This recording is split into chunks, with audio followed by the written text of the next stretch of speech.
English Compulsory Inter Part 1 2017 Group 2 Objective Type MCQs. Choose the correct option in meaning to the underlined words. 1. None of my people would dream of invading you. Invading is underlined. Attacking, challenging, following, warning. Attacking is answer. Number 2. Yonder's the midden whose odors will madden. Midden is underlined. Filth, flower, plant, shrub. Filth is answer. Number 3. Fateh Da's censure was purely religious. Censure is underlined. Criticism, kindness, offering praise. Criticism is answer. Number 4. Ruxana had an assortment of shells. Assortment is underlined. Cap, net, set, skin. Set is answer. Number 5. He looked frail and willow wild. Frail is underlined. Stout, strong, weak, young. Weak is answer. Number 6. The people from the earth found a flimsy rocket frame. Flimsy is underlined. Fragile, new, old, shiny. Fragile is answer. Number 7. He is nondescript sort of person. Nondescript is underlined. Uncultured, uneducated, unintelligent, uninteresting. Uninteresting is answer. Number 8. The countryside was devastated. Devastated is underlined. Attacked, beautified, planted, ruined. Ruined is answer. Number 9. The Muslims' hearts are perplexed. Perplexed is underlined. Overjoyed, pleased, satisfied, upset. Upset is answer.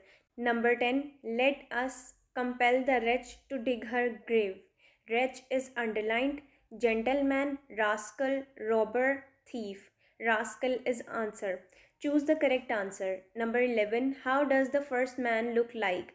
Arrogant, boorish, clown, pleasant. Pleasant is answer. Number 12.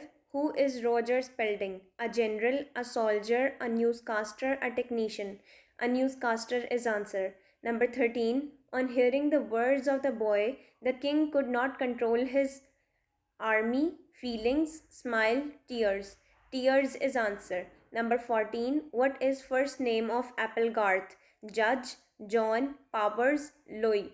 Judge is answer. Number 15. Mrs. Jones cooked the food and asked the boy to eat, help, serve, set the table. Eat is answer. Choose the correct form of verb. Number 16. If he dash, I shall help him. Come, came, comes, will come. Comes is answer. Number 17. He dashed to Karachi tomorrow morning. Goes, was going, went, will go. Will go is answer. Number 18. We dashed to see picture last night. Go, went, had gone, will go. Went is answer. Number 19. He looks as if he dash mad. Is, are, were, was. Were is answer. Number 20. They dash exercise daily. Takes, take, had taken, taking. Take is answer. Subjective type, section 1, question number 2. Answer in 3 to 5 lines the following any 6 questions from book 1 short stories. Question number 1.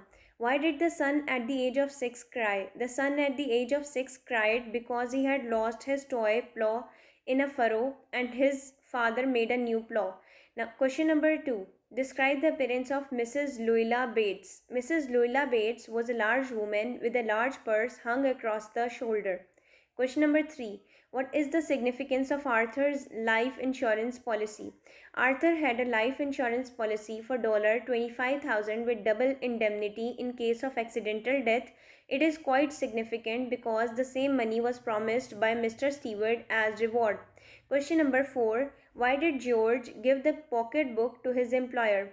George was not an educated person. He did not know how to read and write. As such, he could not read the name of the owner of the pocketbook. That is why he gave it to his employer. Question number 5. Why did the doctor call the sick girl by her first name?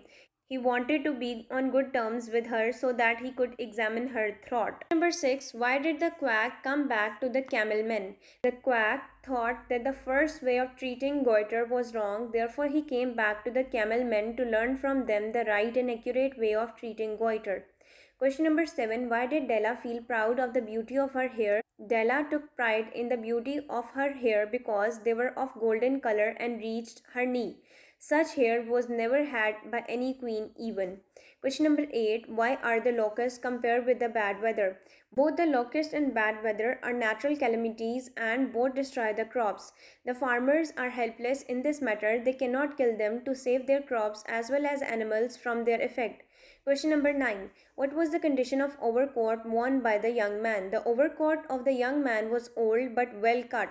Its material was of good quality. The lapels were stiff and the sleeves were creased. The buttons were made of horn. They were big and shiny.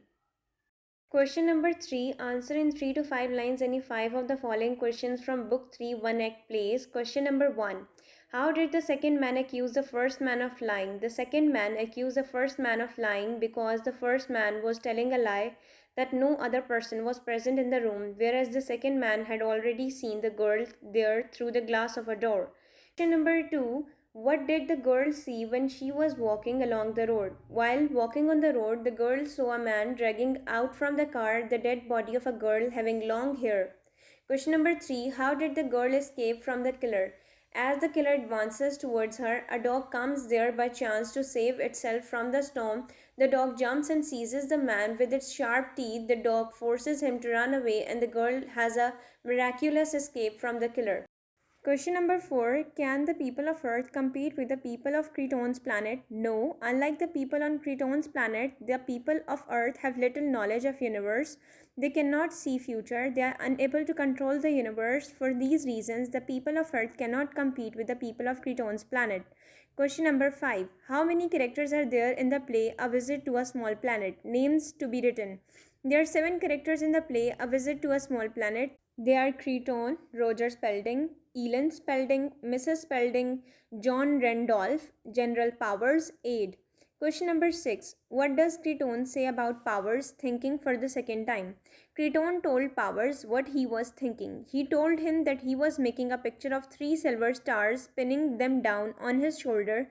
At this point, Powers admitted that he was thinking of his promotion. Question number 7. What has happened to Clay's father? Clay's father and mother were not on good terms because Clay's father's income was very low. Clay's father left the house to earn money. Question number 8. Why do they want Wozek to come? They want Wozek to come there because he has got useful tools with which he can easily open the oyster. Besides, Harry knows that Wozek had got some costly pearls. It seems as if he wants Wozek to open the oyster and put a pearl in it, pretending that it was already there. Question number 4. Answer in 3 to 5 lines any 4 of the following questions from Book 3 Poems. Question number 1. How can a rainy day be enjoyed? A rainy day can be enjoyed by watching the rain from the window in water and by hearing the voice of leaves full of rain. The poet says that the sprinkling of water which falls drop by drop on the leaves below creates a music which is sweet to hear. Question number 2. Why does the poet call cherry the loveliest of trees? The poet is fascinated to look at the cherries hanging along the branches. White dress of cherries is a treat to watch. Question number 3.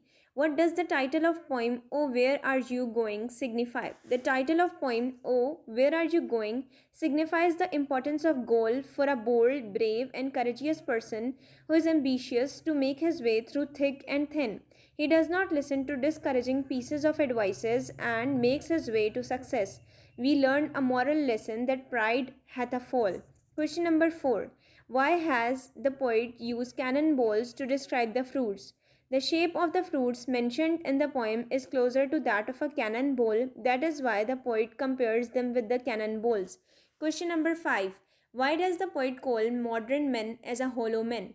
The poet calls modern men as a hollow men because they are lacking willpower, energy to act, wisdom, and sense. They are unable to communicate. Question number 6. Why did the people of Japan look powerless and helpless? The people of Japan looked powerless and helpless as they had been devastated by atomic attack which was sudden and quick. They could not defend themselves. It is why they were powerless and helpless. Section 2, question number 5. Write a letter to your friend condoling the death of his or her mother. Examination hall, city, A.B.C. April 20, 2017. My dear friend, I have no words to express my deep shock on the sad demise of your mother. May her soul rest in eternal peace. It is in fact an irreparable loss which you have to suffer in tender age. Mysterious are the ways of God. We cannot avert the decree of fate. I pray to God Almighty that He may bestow upon you courage, fortitude, and patience to bear this loss. The saintly lady had been really very kind to me. The news of her death is also shocking to my parents. We all equally share in your grief. Pay my deepest sympathies to your family. Yours sincerely, X.Y.Z. Or write an application to the principal of your college for remission of fine. The principal, government college, city, A.B.C. Subject, application for the remission of fine. Dear Sir, with due respect and veneration, I beg to state that I could not attend my classes for last week. Due to serious illness, I could not submit my leave application. I had no source of sending the application as I live at a far off locality. I have been fined rupees 50 for remaining absent from the classes. I come of a very poor family, so it is very difficult for me to pay the fine. You are requested kindly to remit my fine. I shall be very thankful to you for this act of kindness. Yours obediently, X.Y.Z. Dated April 13, 2017. Question number 6. Write a story on the moral lesson try again, or a friend in need is a friend indeed. Try again. Robert Bruce was the king of Scotland. His country was occupied by a tyrant British, so he fought 17 battles to liberate his country from the despotic dictatorship and brutality of English. But he was met with a crushing defeat every time. Once he brought all his sources in use and made high preparations to fight a decisive battle. He was sure now that he would succeed in driving the British out of his country, and hence he fought desperately and courageously. But luck still did not favor him, and he had to run away from the battlefield to save his life. Dejected, depressed, and hopeless, he hid himself in a cave and began to scold his ill luck. He was so frustrated and grieved that he decided to give up his efforts to win freedom. Preoccupied with his thoughts and lying in the cave, he caught sight of a small spider that was trying to ascend the wall to reach his cobweb.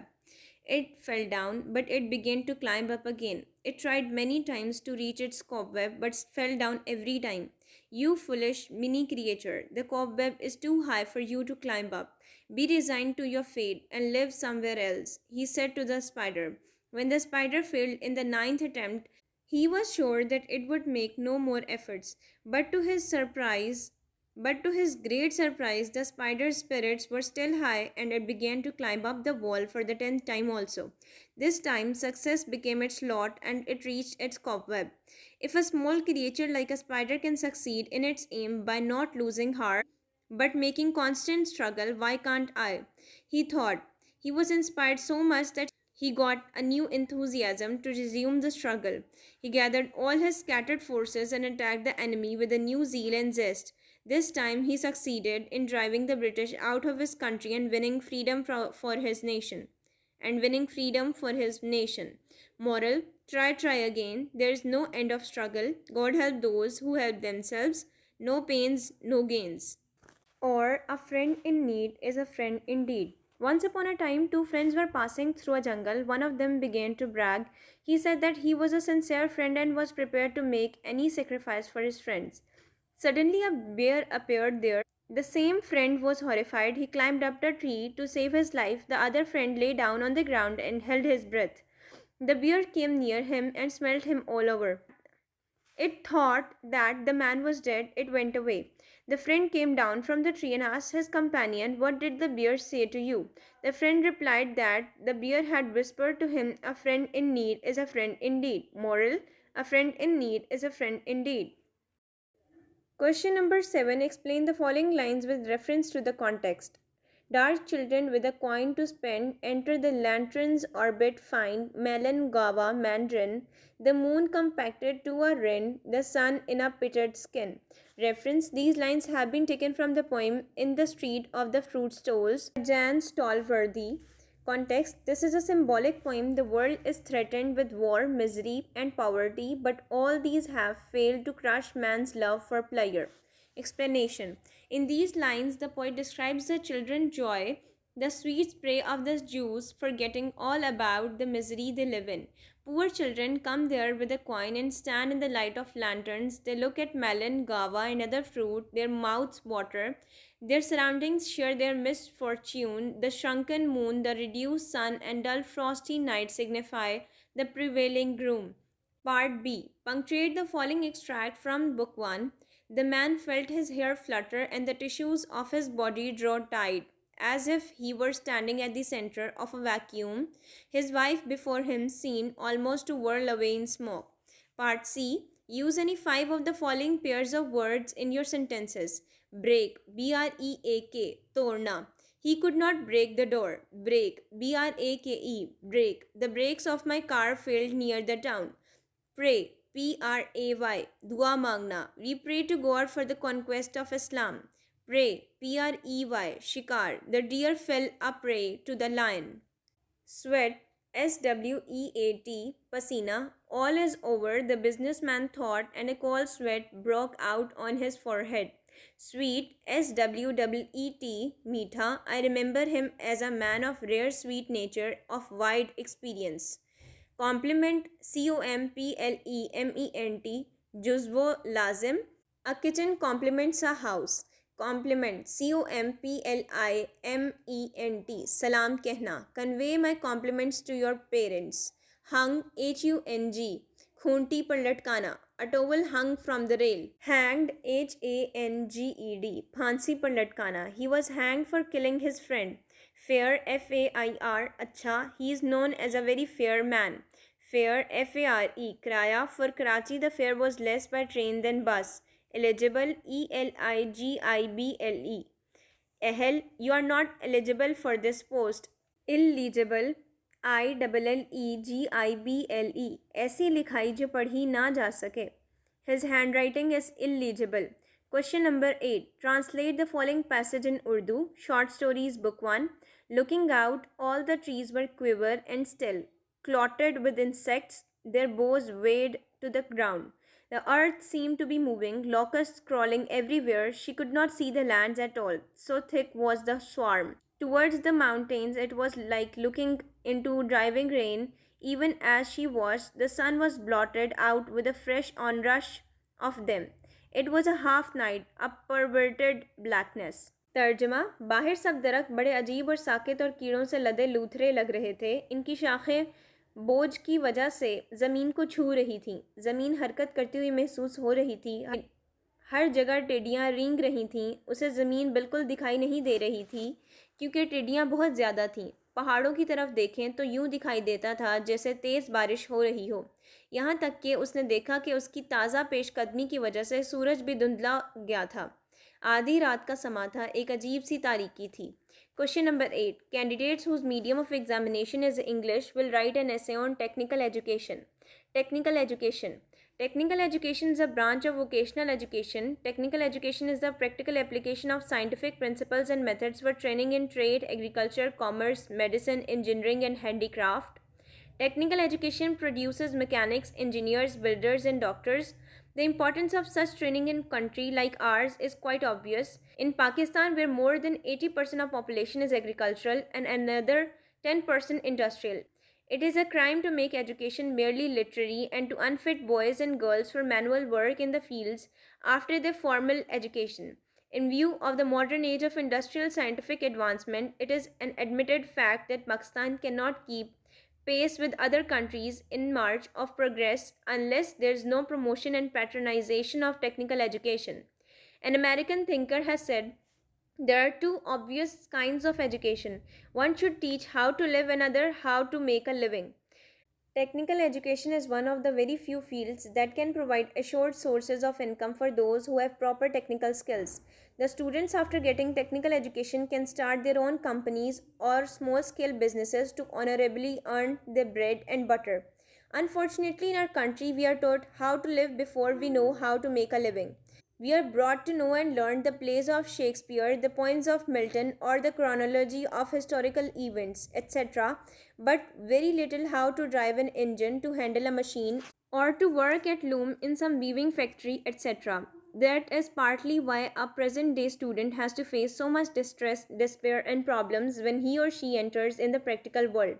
He runs from pillar to post in search of a job with a roll of certificates and diplomas under his arm, but everywhere finds the same depressing reply, no vacancy. It is a bitter fact that there is no remarkable focus on technical education in our present education system. Rather, our education system is producing clerical staff and officers, etc. The habit of doing manual work will make our students healthy, strong, and agile. Technical work of minute details will train them in the habits of method and discipline, observation and attention to detail and accuracy. It will also cultivate in them the virtues of dignity of labor, patience, and faith. We must reorient and remodel the systems of our education and make it more consistent with our present needs, because the future destiny of our country depends on technical education.